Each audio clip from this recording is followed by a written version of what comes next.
Hey Optimancers, Chris here. Today I want to do another cleric build, but this one is going to be a pure cleric build. What I want to do today is a light cleric. Now, a light cleric, as opposed to other kinds of clerics, really focuses very much on blasting. Now, all clerics are pretty good at area of effect damage, but with most clerics, the damage tends to be ongoing damage. So you're going to do a little bit less damage each round, but you're going to do it round after round after round, and it piles up. And you do this with a single spell. With a light cleric, there's a lot more abilities and spells that deliver more damage right now, but they're not an ongoing effect, and they're not going to require your concentration. So these are more traditional blasters, like your Draconic Sorcerers, or your Evokers, or your Fiend Pact Warlocks. So why would we choose to play a cleric rather than those classes? Well, the first thing is, as a cleric, without any feats, without any racial selections, without any multi-classing, we're going to be able to get decent armor and good armor class. Number 2, we're going to have more hit points than a lot of those other choices. Number 3, we're going to do it for Radiance of Dawn. Radiance of Dawn is the second level cleric ability that light clerics get that give the first really powerful blast in the game. You're going to get it sooner than all those other classes are going to get their best blasts. It's not friendly fire, it's got a good area of effect, and it does a reasonable amount of damage. Next, we might do it because a lot of our blasts do radiant damage, and radiant damage is a really good kind of damage to be doing because very few things in the game are immune to radiant damage, and there's only a few things that are resistant to it, so it's really reliable damage. Now with a light cleric, we're also doing a lot of fire damage. Fire damage, of course, is less reliable than radiant damage, but because we have those options, then that radiant damage is an option for us. And finally, we might do it because of the way clerics cast spells. That might be our preference. Because, number 1, if we're doing Radiance of Dawn, that's not using up spell slots, so we might have more spell slots available than other blasters. And those spell slots do things like mitigate damage, mitigate conditions, buff party members. These might be the kind of things we want to do. Finally, we can change those selections every time we take a long rest, which very few other spellcasters can do. So those are the various reasons we might want to play a cleric as our blasting character. Now, there are some downsides we need to consider as well. The first thing is, unlike sorcerers and warlocks, the multi-classing options just aren't there. We can, of course, multi-class a cleric, but none of the multi-classes that we're likely to do with a light cleric are going to help us with our primary purpose of blasting.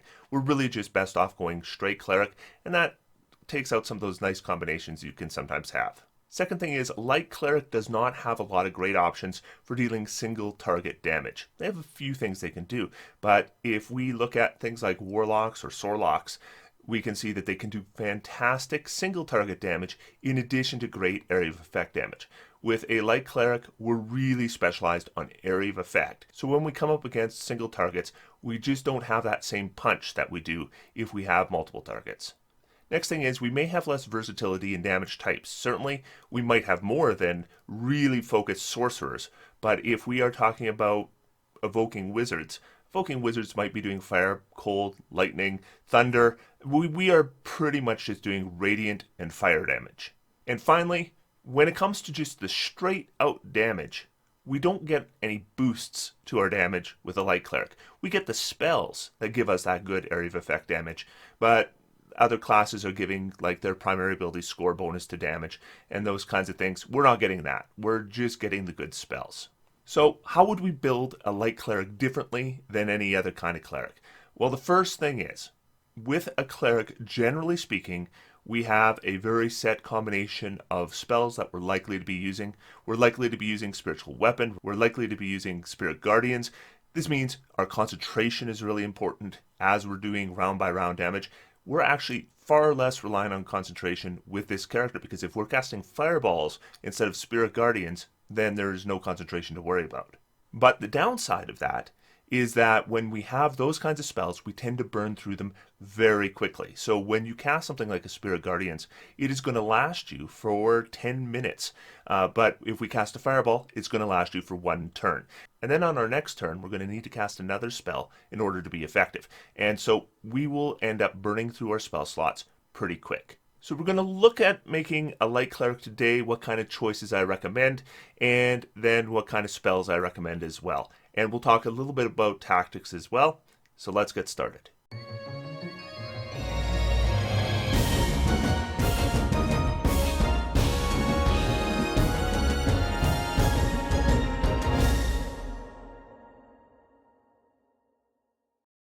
I'd like to take just a moment here to thank some of the patrons that are helping to support this channel through Patreon.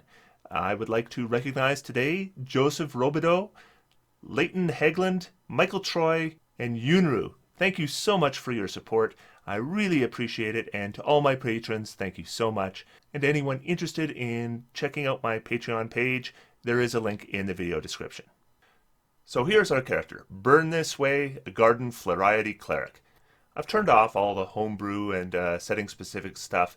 This character, however, as I present it, will not be fully Adventure League compatible because I will be using two different source books, but I will talk about how to make it Adventure League compatible if that's what you want. And I can do that very quickly because the race I'm going to choose for this particular build is the Ghostwise Halfling. And the Ghostwise Halfling is in the Sword Coast Adventures guide. If you are playing an Adventure League, this is not the race you want to choose. But I like it for this build because I like halflings. Halflings have a lot of great racial traits, and a Ghostwise Halfling is the sub-race you want to choose if you are going to be playing a cleric. What a Ghostwise Halfling will give us is silent speech, which is basically they have telepathy. You're going to get halfling nimbleness. That's the ability to move through squares of creatures that are medium size or larger, which means we can move through enemy squares, something other party members, even other small party members, are not able to do. We're going to get brave. That's advantage on saving throws against being frightened. And the best racial ability in the game, in my opinion, is lucky. The ability to re-roll any 1 on a d20 for an attack roll, ability check, or saving throw. The ability score bonuses for Ghostwise Halfling are +2 to dexterity. We're going to need a little bit of dexterity because we're going to be using medium armor with this build, and we're going to get a +1 to our wisdom score. Now, if you are playing an Adventure League, you don't have to play a Ghostwise Halfling. This is just one of many good choices. Race isn't all that important to this build. You can play a variant human if you want, and you could take, I don't know, elemental affinity fire. I don't think it's all that important to have elemental affinity for this kind of cleric because not every kind of damage we're doing is fire damage, but that's one way you might want to go. Or you could take something like a wood elf, it'd do just fine, or a hill dwarf. All the standard good races for cleric are good for this kind of cleric. So we're going to go into cleric and we're going to be taking the light cleric. As I mentioned, this is going to be a straight cleric build, and we're going to take this build to level 12.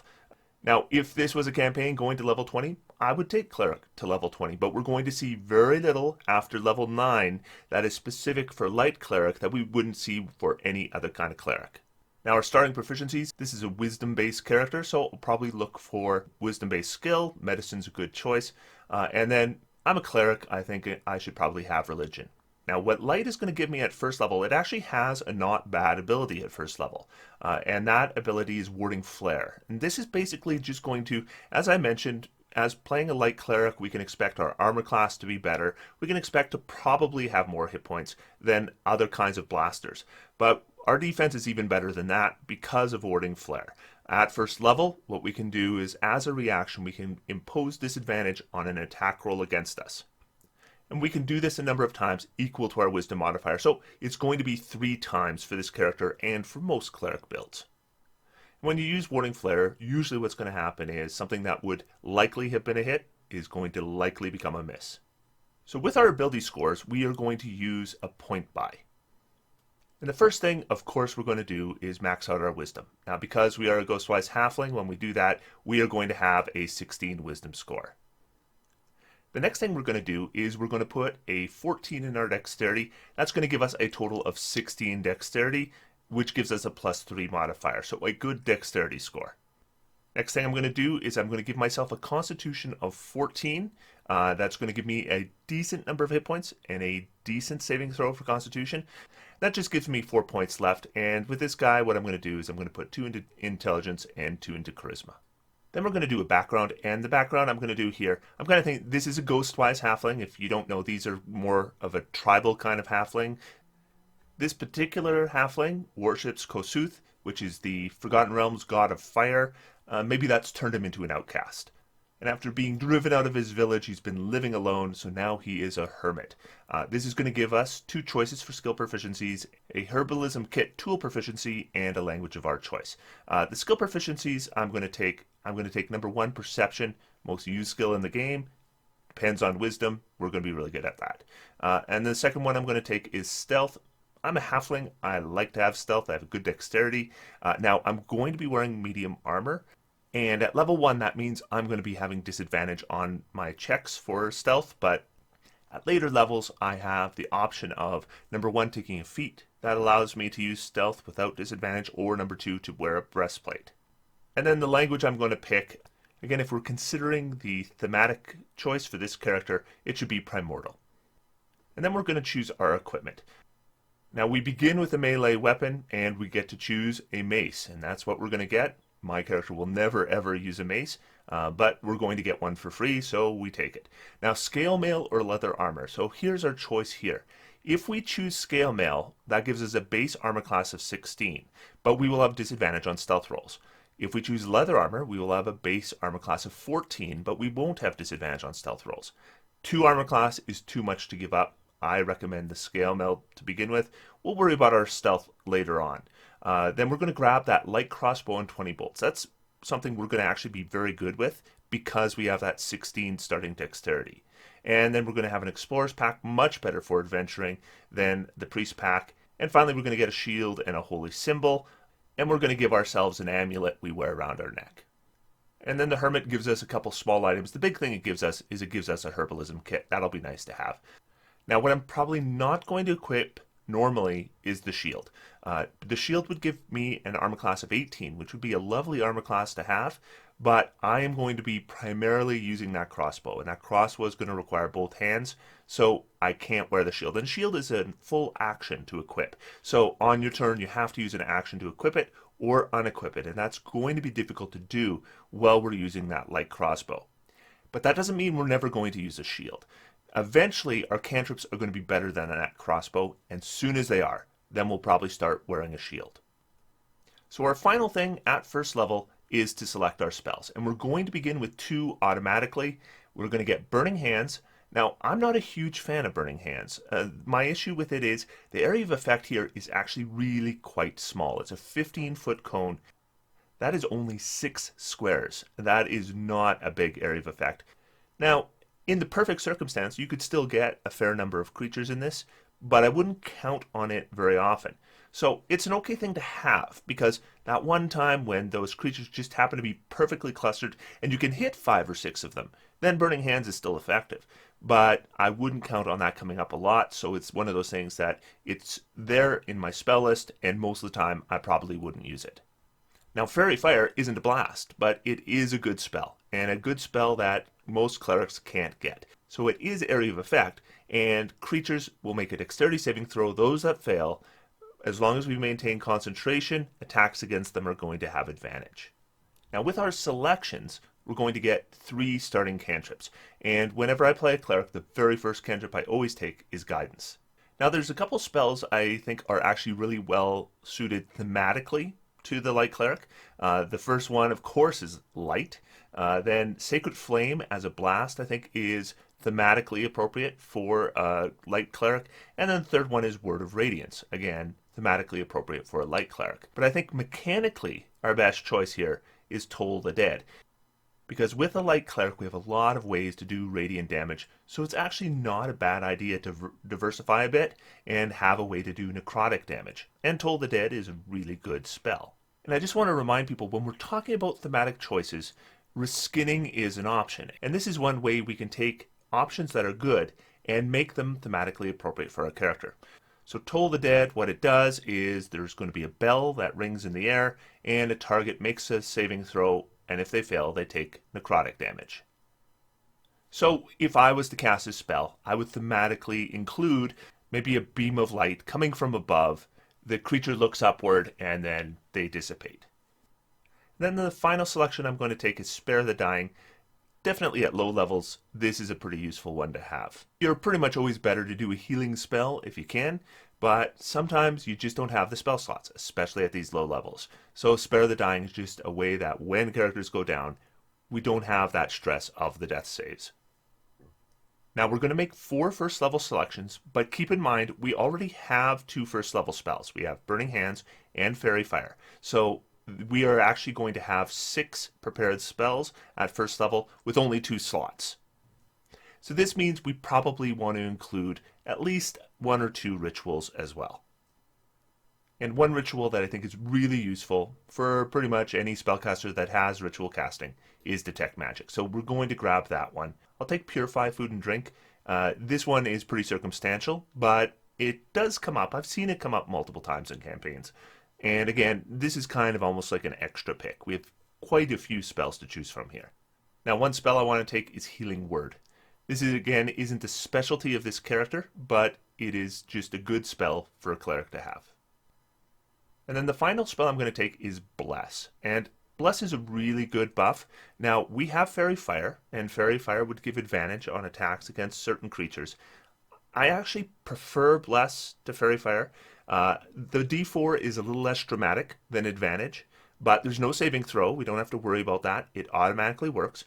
And it is also going to help our saving throws in addition to our attack rolls. So I just think it does a little bit more than Fairy Fire, in my opinion. I think they're actually both good spells, and if there's enough enemies clustered together, I might consider a Fairy Fire.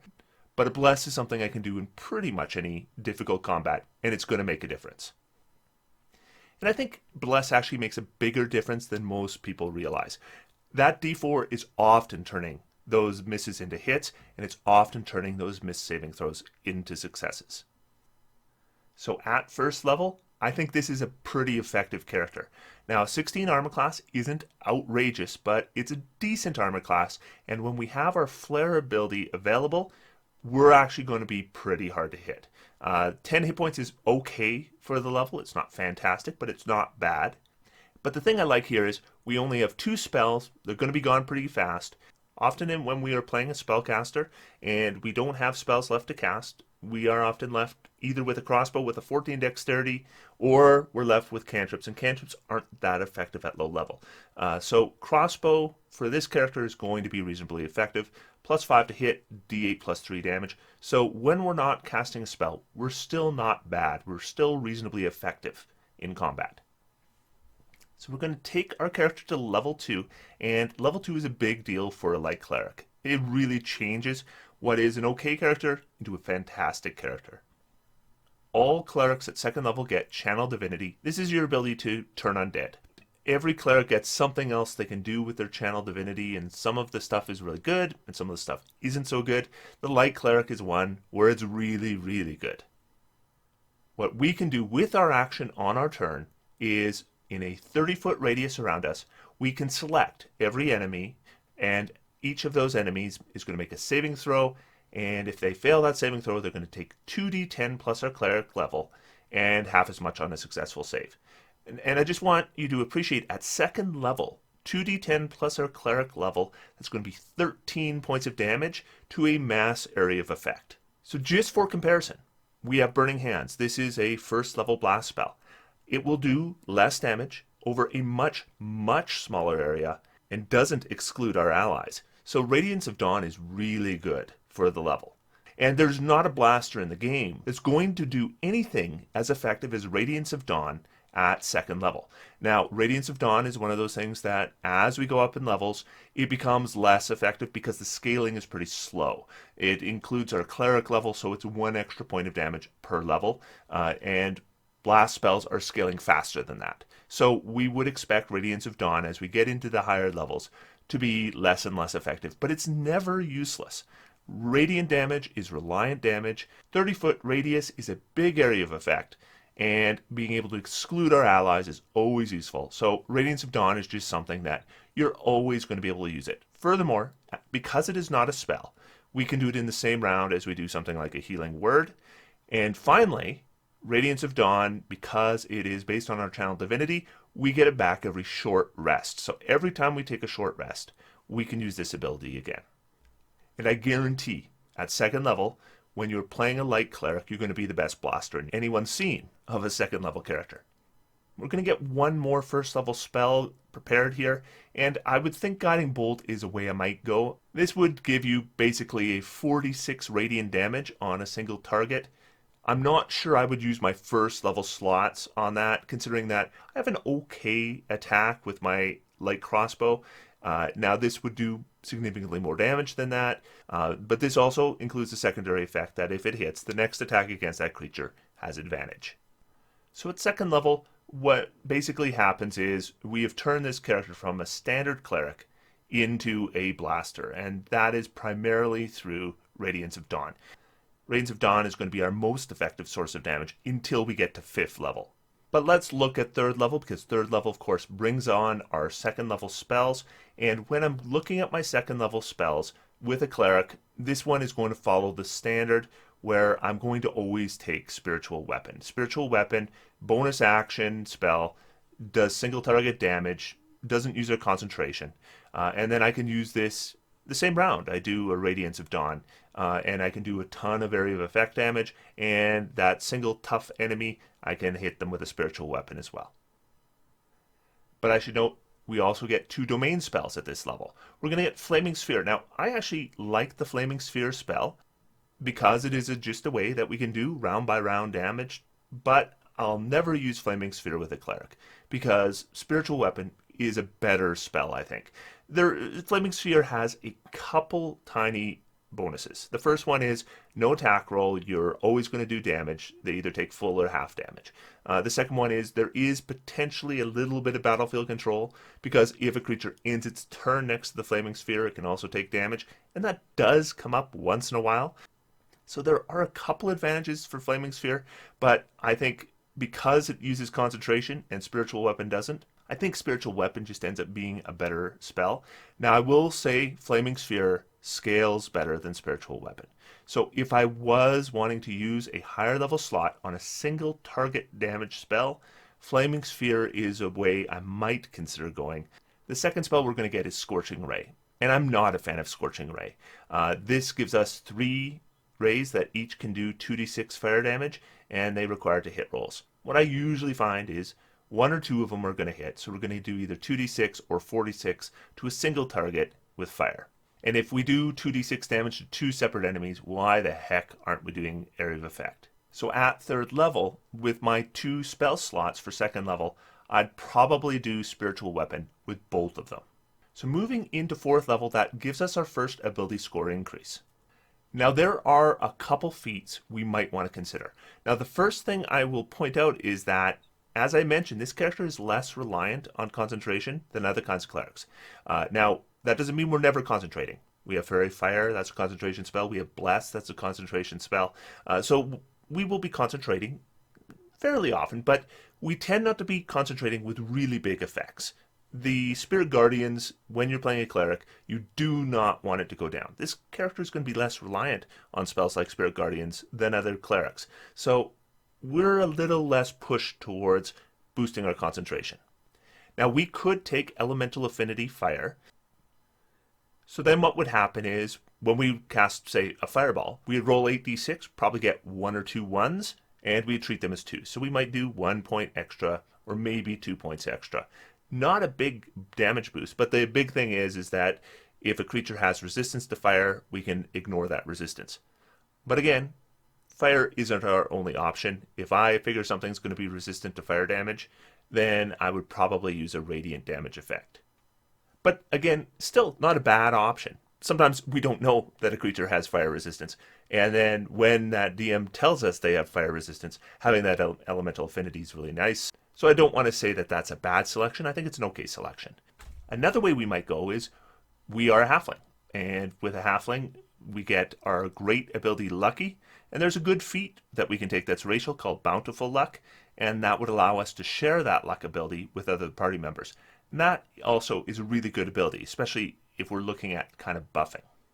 But with the Light Cleric, we also have an opportunity to increase our ability score, because of course when we cast a blast, creatures are going to have a saving throw, and if they fail that saving throw, they're going to take more damage. So it is useful to have people fail that saving throw, and it's useful to bump our DC, and that's what increasing our wisdom score would do for us.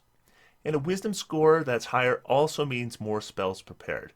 So with a cleric, remember, we have full access to the entire cleric spell list. We can change it up as we want, and when our wisdom is higher, we're going to have even more preparations. But the feat I am going to be taking with this character is Medium Armor Master. This is going to be useful for this particular character. Wearing medium armor doesn't impose disadvantage on our dexterity stealth checks, And when we wear medium armor, we can add 3 rather than 2 to our armor class if our dexterity is already 16 or higher, which it is. So this is basically going to give us 1 additional armor class plus give us stealth without disadvantage. And we have a good dexterity and we are proficient in stealth. But there are a lot of different ways you could go with that ability score, and none of them are wrong answers. We're going to pick up another cantrip at this level. Let's grab the light cantrip, and we're going to pick up another prepared spell at this level. Let's grab a 2nd level spell. It's a good buff spell that's going to increase the maximum hit points of 3 different creatures. And the increase is 5, but it scales really well as well. If we want to use a higher spell slot, it increases by 5 for every spell slot we use. So what this will do for us is, assuming we can get half plate, we would now have an armor class of 18. Remember, we're still not wearing our shield. If we wear our shield, that's a 20 armor class. It's really good. And if we need to make a stealth roll, there's no disadvantage. So our stealth would be right now +5, and it's going to be increasing very quickly. Now a big level for any build, level 5, definitely big for this character as well. But the big thing that happens at 5th level is we're going to get some new spells. And one of our domain spells is Fireball. Now, this is the only cleric subclass that gets Fireball as a domain spell. Now, I'm not somebody who preaches Fireball as much as a lot of other people do, largely because I think spellcasting is a lot more than blasting. But I'll tell you what, if I am playing a blaster, I want Fireball. Fireball is a good spell. The range on it is crazy good. Really good for long range clustered enemies. And when you are 5th level, Fireball is huge because that 28 points of damage is not that far off the hit point totals of a lot of challenge rating appropriate creatures, especially when we're facing multiple creatures. Now, Fireball is not a good single target spell. I have seen time and time again fighting a single target and a player who doesn't know any better is casting Fireball at them because they just think of Fireball as their best damage effect. And now it might actually do the most damage for you at that level, but it's not a good investment to be spending a 3rd level spell slot to do 8d6 fire damage, or half if they succeed on a saving throw, to one target. That's just too much. The other 3rd level spell we get at this level is Daylight. Daylight is not a spell I'm particularly fond of. It's basically like a giant light cantrip. Maybe if we're playing like a Roll20 adventure and we're using dynamic lighting and maybe we're outdoors and there's big ranges, in those kinds of cases, Daylight might be useful to us. Or if we're maybe in the Underdark and we're facing Drow and they have 120-foot dark vision and we don't have 120-foot dark vision. So they're attacking, they're in darkness. We can't see them, they can see us. Again, another situation where I might consider Daylight. Now what I would do here is, number 1, I'm going to get rid of Guiding Bolt. I don't see casting Guiding Bolt very often anymore by 5th level. So that's going to give me 2 selections additionally for 3rd level. And the first one I am going to take Spirit Guardians. Because just because I have Fireball doesn't mean I won't cast Spirit Guardians. But it does mean that Spirit Guardians isn't necessarily my automatic choice at 3rd level. Now I should point out that Spirit Guardians will scale better than Fireball. So when we're looking at higher spell levels, if we want to upcast, I would always upcast a Spirit Guardians over a Fireball. But at 3rd level, just keep in mind that a Spirit Guardians, number 1, it's a smaller area of effect. Number 2, it's originating from you, so it doesn't have range.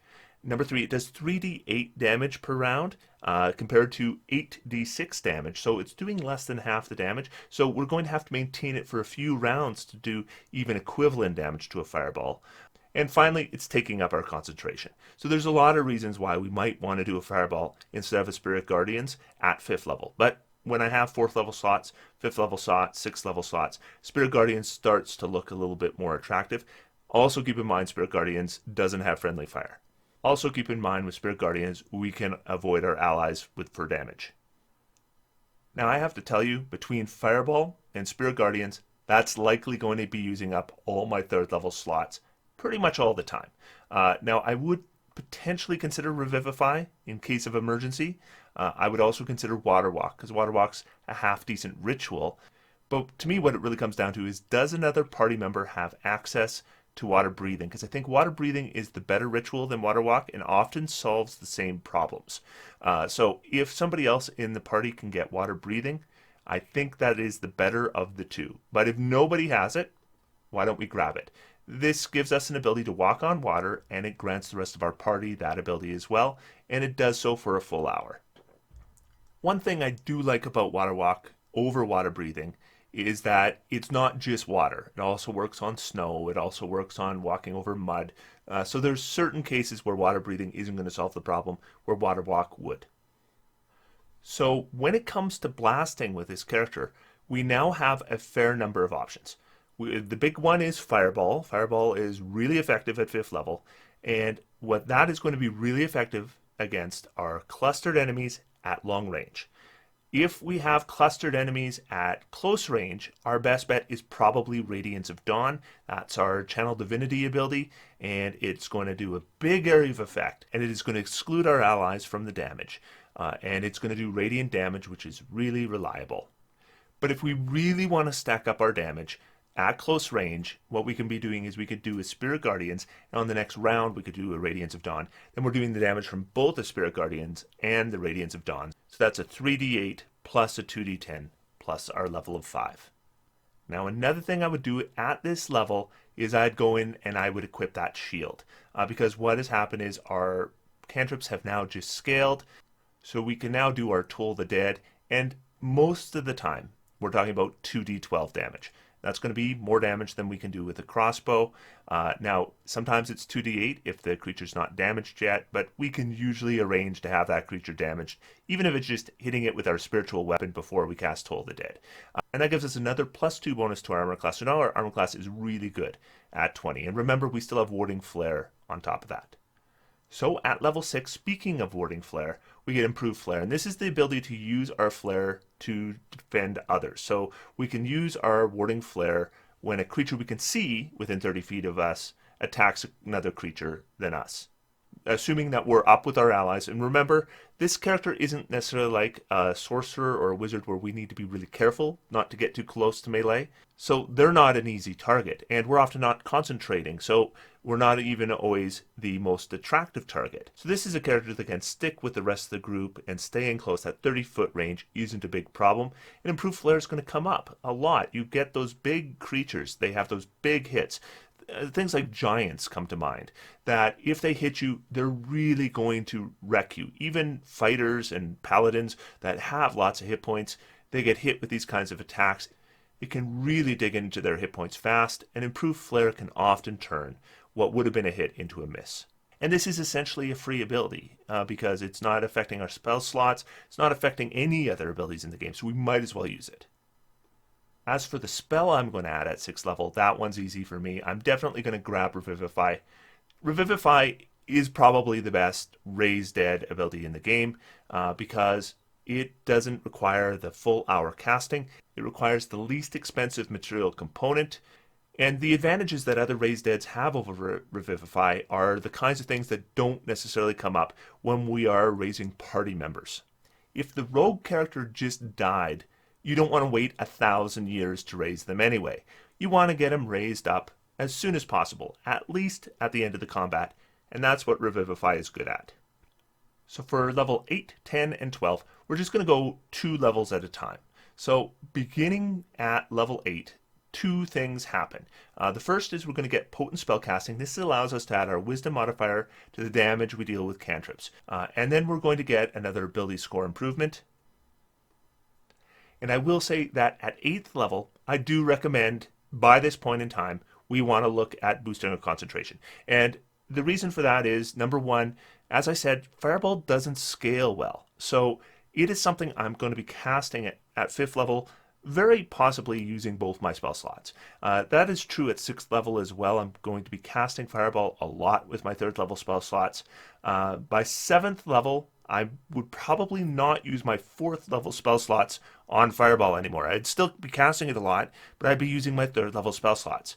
And by 8th level, again, we have these 4th level spell slots. What are we going to be using them for? Well, we're probably going to use them on Upcast Spirit Guardians, but we might also use them on something like a Banishment. In either case, now we have a high spell level effect that is using our concentration. That means we just became a target in combat, and the enemies will be trying to drop our concentration. So we are at the point where we need to consider how we're going to make that harder for them. And the three feats I tend to talk about the most for doing that are number one, Warcaster. Now, Warcaster will give us advantage whenever we take damage on that concentration save. The second one I talk about is Resilient Constitution. That one would give us proficiency in Constitution saving throws. That doesn't just help our concentration saves, it also helps all Constitution saves, and Constitution saves happen a lot.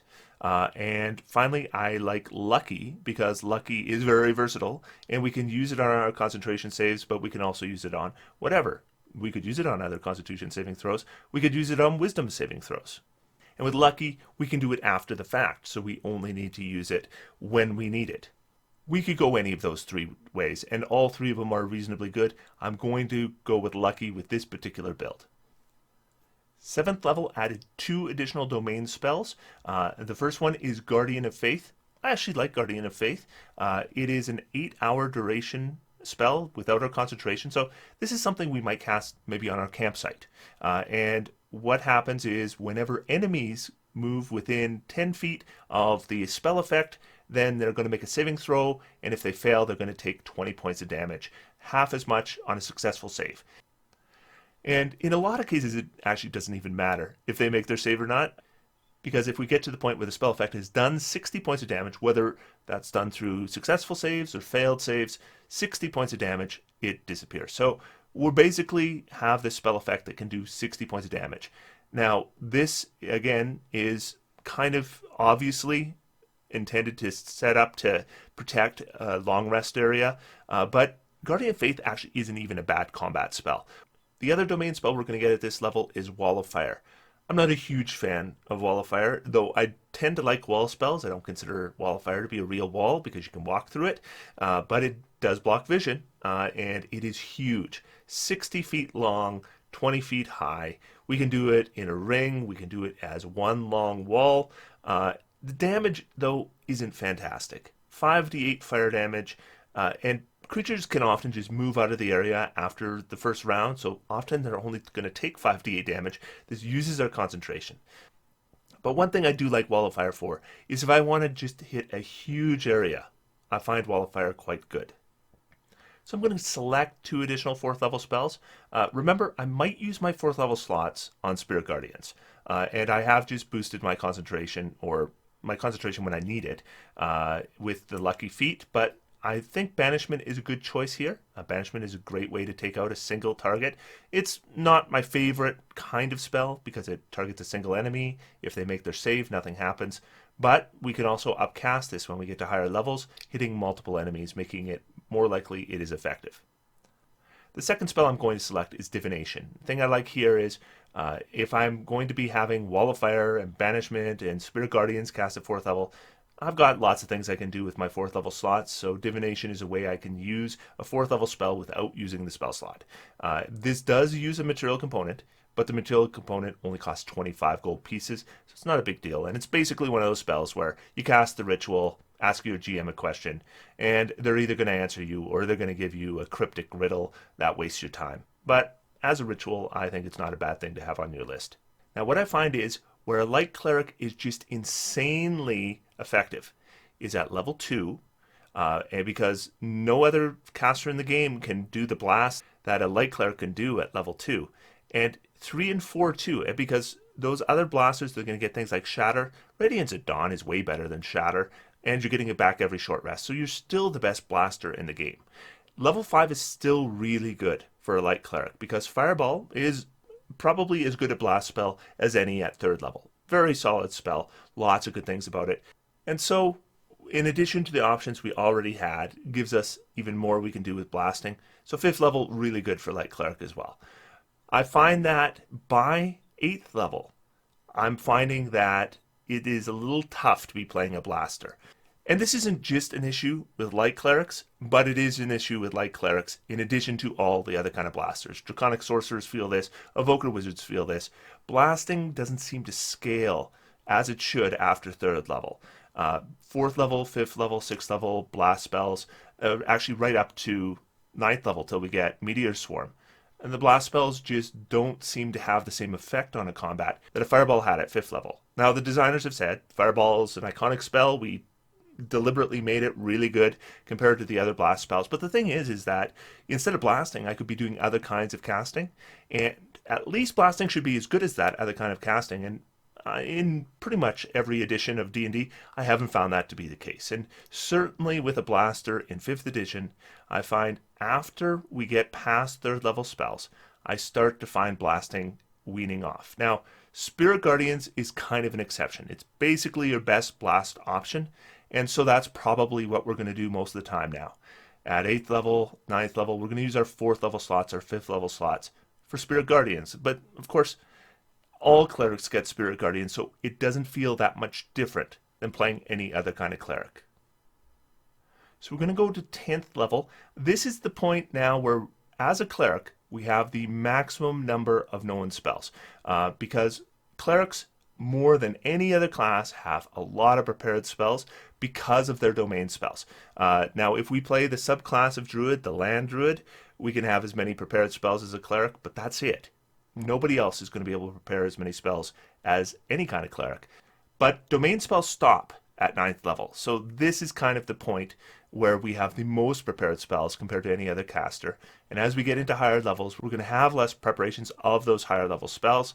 And we have less selection of higher level spells because the cleric spell list is pretty small at those high levels. But 10th level, we're right at the point where things are really good for a cleric because we just have so many spell options available to us. At 10th level, we also get Divine Intervention. This is basically, we use our action, we have a small chance of receiving Divine Intervention. Basically, you roll your percentile dice, and they have to roll equal to your cleric level or less.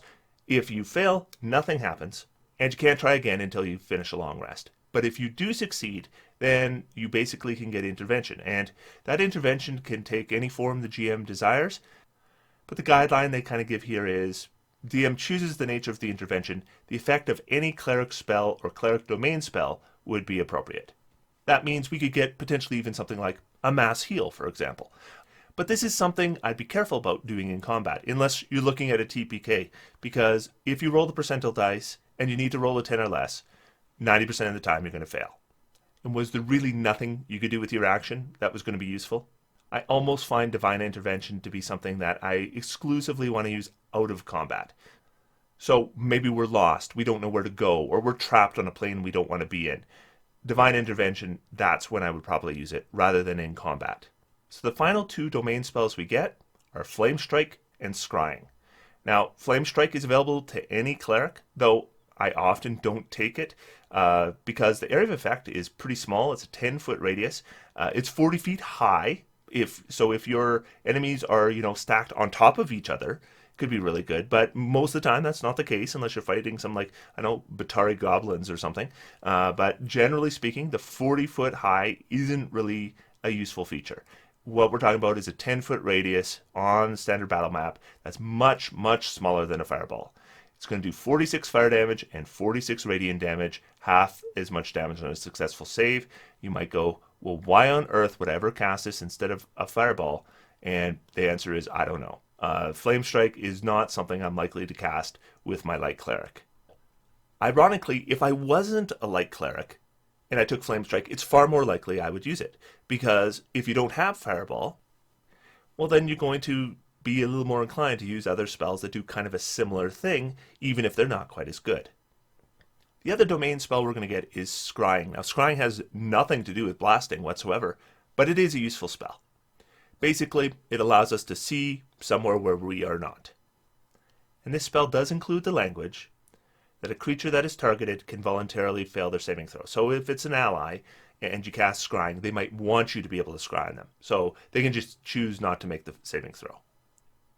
So we're going to get another cantrip at this level, and I figured let's go ahead and take Word of Radiance. This is an area of effect. It is 5-foot area of effect, and it's going to be doing 1d6 radiant damage, but it's scaled at 5th level for 2d6, and next level it'll go to 3d6. Now we're going to get 2 additional prepared spells. As I mentioned, we already have 2 prepared spells, but Flame Strike I'm never using, and Scrying I'm not using in combat. I'm going to be using it occasionally outside of combat, but most days I'm not going to cast Scrying. So I need spells that I'm going to cast.